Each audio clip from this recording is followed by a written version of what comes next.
1689 খ্রিস্টাব্দে ছত্রপতি সম্ভাজি ঔরঙ্গজেব কর্তৃক ধৃত এবং নিহত হলে 12ই মার্চ 1689 খ্রিস্টাব্দে সম্ভাজির বৈমাত্রীয় ভ্রাতা রাজারাম রায়গড় দুর্গে পরবর্তী ছত্রপতি হিসেবে অভিষিক্ত হলেন।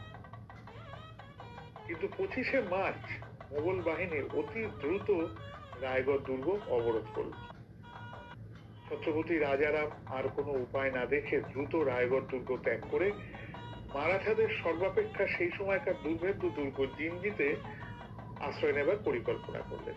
সেই মতো মারাঠা সৈন্যরা রাজারামকে নিরাপদে সরিয়ে নিয়ে যাওয়ার জন্য মুঘল বাহিনীকে ভীষণভাবে আক্রমণ করে ব্যতিব্যস্ত করে রাখল। এদিকে রাজারাম ছদ্মবেশে রায়গড় থেকে পালিয়ে জিঞ্জির রাস্তা ধরলেন। মধ্যে কেলাডি দুর্গে সামনে তাকে আসতে হলো এবং সেই দুর্গে তখন রানী চেন্নাম্মা ছিলেন। রাজারাম খুব স্বাভাবিকভাবেই কেলাডি দুর্গে আশ্রয় ভিক্ষা করলেন। রানী চেন্নাম্মা কিন্তু জানতেন যে রাজারামকে আশ্রয় দেওয়ার অর্থ মোগল সম্রাট ঔরঙ্গজেবের সঙ্গে শত্রুতা করা, কিন্তু রানী এ ব্যাপারে দ্বিতীয় কোনো চিন্তা না করেই ছত্রপতি রাজারামকে অত্যন্ত আদর এবং সম্মানের সঙ্গে কেলাডি দুর্গে অভ্যর্থনা করে নিয়ে এলেন। এদিকে বাদশাহ আওরঙ্গজেব এই খবর পেয়ে মূল্যবান কিছু ধনরত্নের সঙ্গে একটি পত্র রানী চেন্নাম্মাকে পাঠালেন, যাতে তিনি অনুরোধ করেছিলেন যে রানী চেন্নাম্মা যেন রাজারামকে তার হাতে তুলে দেন। বাদশাহের দূত যখন কেলাডিতে এসে পৌঁছলো তার আগেই কিন্তু রানী রাজারামকে নিরাপদে জিঞ্জিতে পাঠিয়ে দিয়েছিলেন। বাদশাহের পত্রের উত্তরে রানী চেন্নাম্মা দৃপ্তকণ্ঠে জানালেন যে তার পক্ষে কোনো মতেই বাদশাহের অনুরোধ রাখা সম্ভব নয়। ঔরঙ্গজেব এইভাবে প্রত্যাখ্যাত হয়ে ভীষণ রকম ক্রুদ্ধ হলেন এবং তার পুত্র আজমকে এক বিশাল সৈন্যবাহিনী সমেত কেলাডি ধ্বংস করতে পাঠালেন। কিন্তু রানীও প্রস্তুত হয়েছিলেন।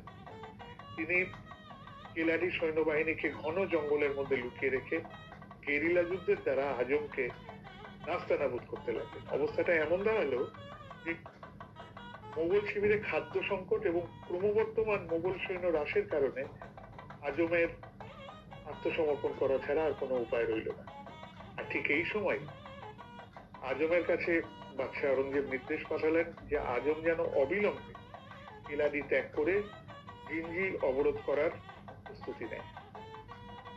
আজম এবারে একেবারে অসহায়ের মতো রানী চেন্নাম্মার কাছে সন্ধি ভিক্ষা করে কেলাডি ত্যাগ করতে চাইলেন। রানী কিন্তু ইচ্ছা করলে আজম সহ মুঘল ফৌজকে বন্দী করতে পারতেন, কিন্তু রানী তা করলেন না। রানীও এই আজমের প্রস্তাবে সানন্দে সম্মতি দিলেন এবং আজমকে যেতে দিলেন। এইভাবে রানী চেন্নাম্মার কাছে এক অতি শক্তিশালী মুঘল বাহিনী কিন্তু সম্পূর্ণ পরাজিত হলো।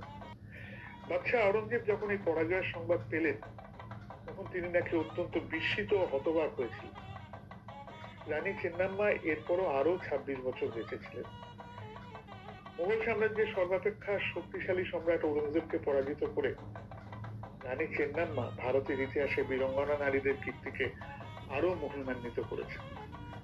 পরবর্তীকালে সমগ্র মারাঠা সাম্রাজ্য কেলাডির এই রানী চেন্নাম্মার প্রতি সেই ঋণ স্বীকার করে নতমস্তক হয়েছে। বৈদেশিক আগ্রাসনের বিরুদ্ধে রানী চেন্নাম্মার এই লড়াই আজও সমস্ত স্বাধীনতাকামী ভারতীয়কে উদ্বুদ্ধ করে।